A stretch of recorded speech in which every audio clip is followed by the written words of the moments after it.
Isn't this just the cutest thing ever?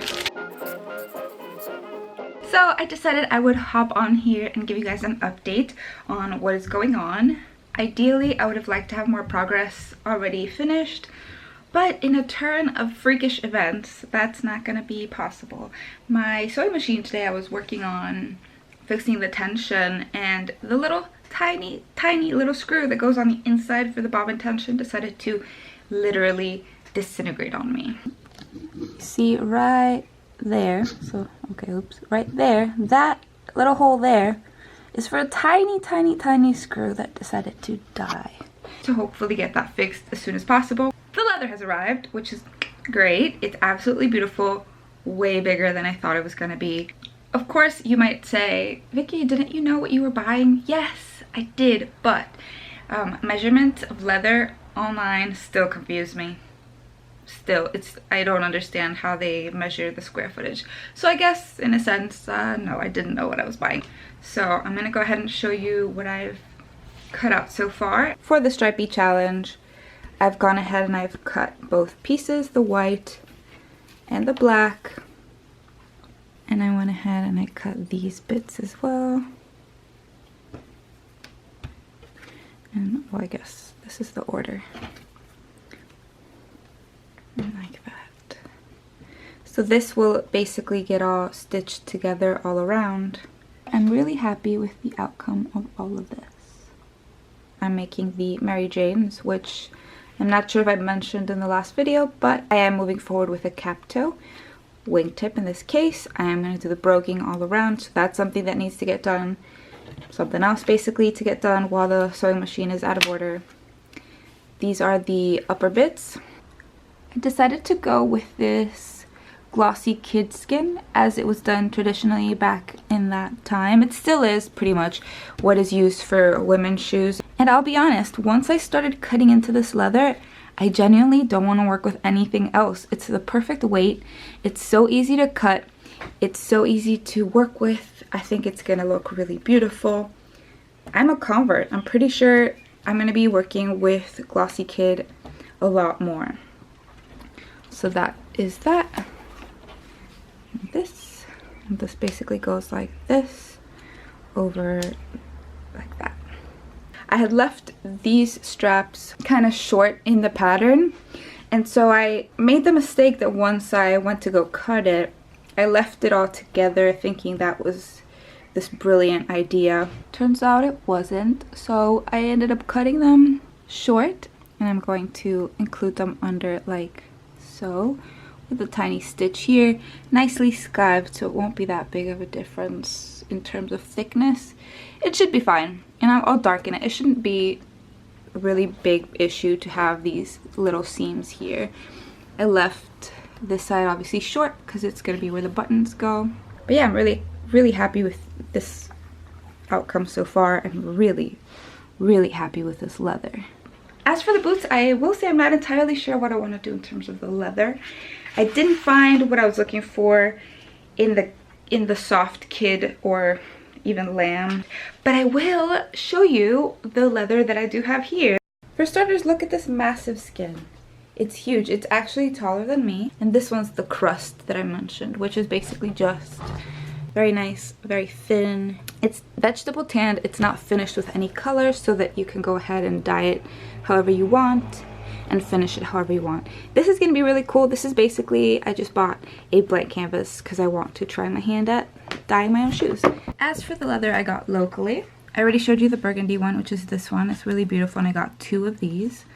I found this single hide of this beautiful suede. It's like, how would you describe it? I would say it's like a cinnamon color. It's a beautiful brown with hint of red. It's really nice. I'm not sure what I'm going to use it for yet, but I just really liked it, and it was really cheap. It was like in the bargain bin. So I got that, the burgundy. I got 2 of these. This navy, also in the bargain bin, I thought was really cool. Black one as well for the black and white shoe, and a white one which is not here currently. I'm still trying to figure out the heel situation. I've been in talks with a local factory about making a similar shape to this, but the cool thing about working with a factory is that I get to design my own, so I'm really excited. And obviously this one doesn't fit my last. My last is about 3 inches. Something else I'm looking forward to figuring out is I'm gonna get to try out, or one of the things that I'm waiting to see if it's gonna work out or not, is ending the holes basically here where the leather bends rather.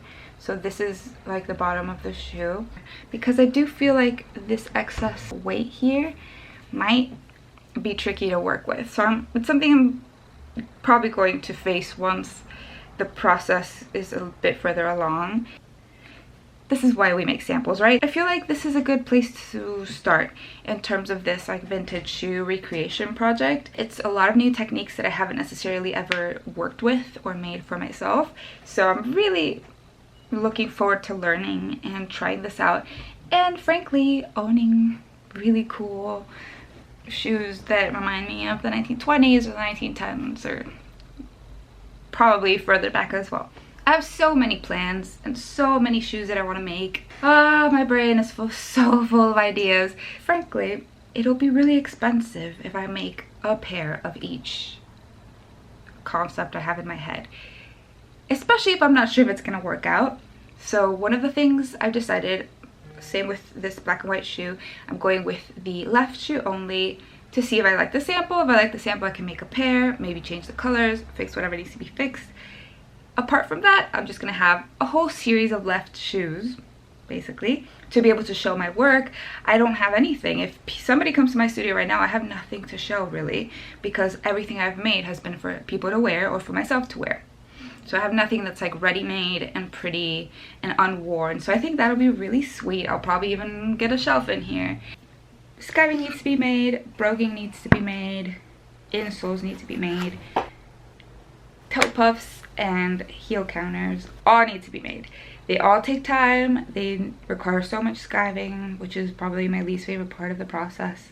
But until I can buy a skiving machine, it is a necessary evil. So hey guys, it's also good to mention, in case you decide to get a pair of shoes made by me or anybody else for that matter, custom shoes take time, but they're well worth it. There's many reasons. There's the environmental reasons, there's experience of a bespoke product made just for you, fit for you. Supporting local artisans or craftsmen perhaps is a bit romanticized, but realistically I think it's such a wonderful craft. Mine and so many other people's. A tailor, if you get a tailor suit, is beautiful. So there's so many reasons to shop through craftsmen. Big houses are great, and big fashion is great, and fast fashion not great. There's definitely reasons to support people, and I'm so excited to be on this platform, and I'm so excited to be able to talk to you guys.